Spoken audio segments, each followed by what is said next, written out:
जिन्दगी भनेको यात्रा भन्दैमा दिनभर लखर लखर कुकुर हिँड्ने जस्तो हिँड्न भन्नु नि त यार। सही दिदीजी ओके जाजरकोटको रमाइलो महोत्सवमा बोलाउनु। ओके हुन्छ म त आइहाल्छु नि अँध्यारो औँसीको रात ल ओके। फेरि आयो मलाई एउटा गीत गाउनै पर्ने भयो अँध्यारो औँसीको रात। यो लास्ट वर्ड चाहिँ जहिले स्टेजमा गाउँदा भन्छु गाइस यो मेरो लागि है भनेर होइन।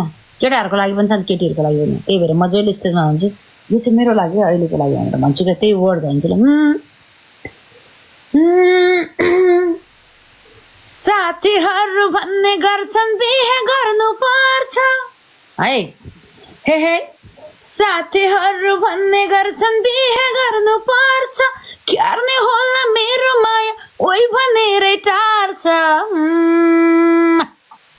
अँध्यारो औँसीको रात ओइ भने मायालाई झ्यालबाट ए अँध्यारो औँसीको रात ओइ भने मायालाई झ्यालबाट ए ओइ भने मायालाई झ्यालबाट।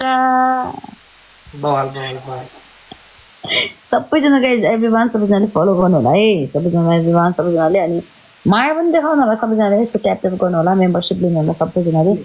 अनि तपाईँ कति बेला लाइभ आउँछ नि? म प्रायः 10 बजे 11 बजे यस्तै हुन्छु। Thank you everyone thank you. तपाईँ?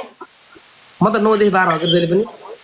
ए म त कहिले 12 हुन्छ। म प्रोग्राममा भएको बेला पनि 12 बजे प्रोग्राम सकेर पनि 1-2 बजीसम्म बसिरहेको हुन्छु। आराम गर्नु पर्दैन तपाईँ?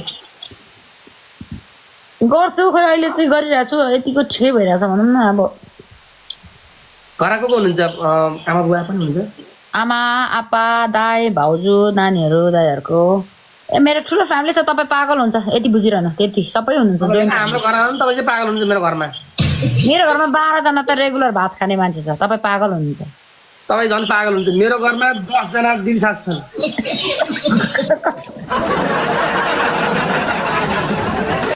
मेरो घरमा सिधा कुरा हो मैले सबभन्दा कान्छी छोरी बिहारेको 6 जना दिदी बहिनी 4 जना दाजुभाइ हुन्छन्। बच्चा बच्ची कन्नु अस्ति 25-30 जना आएका घरमा मेरो छोरो तर्सेर भाग्यो रोयो।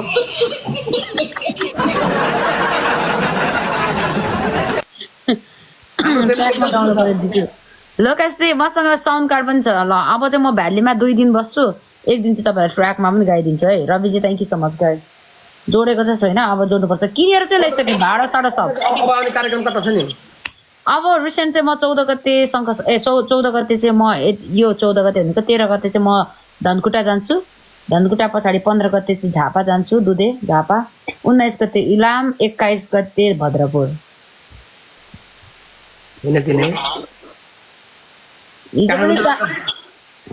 भिटनले हग्न आन्छु काट्नु भने जस्तो भयो। पश्चिम आउनु पर्यो रे। पश्चिम लानु पर्यो पश्चिम आउनु पर्यो भन्दै हुन्छ कि गाइस। पश्चिम लानु पर्यो तपाईँहरूको पश्चिम लानु पर्यो कि मलाई पश्चिम लानु भएन बुटोल। म कुनै एरिया त्यो एरिया त मेरो यत्रो गीत भयो नि कसले गायो थाहै छैन कसले गायो होइन। अनि अनुहार थोपडा नचिनेको क्या रविनजी। मलाई यस्तो हेर्दा पनि नराम्रो त खासै छुइनँ नि है तै पनि नचिनेको। तपाईँ मान्छे लास्ट फन्नी हुनुहुन्छ।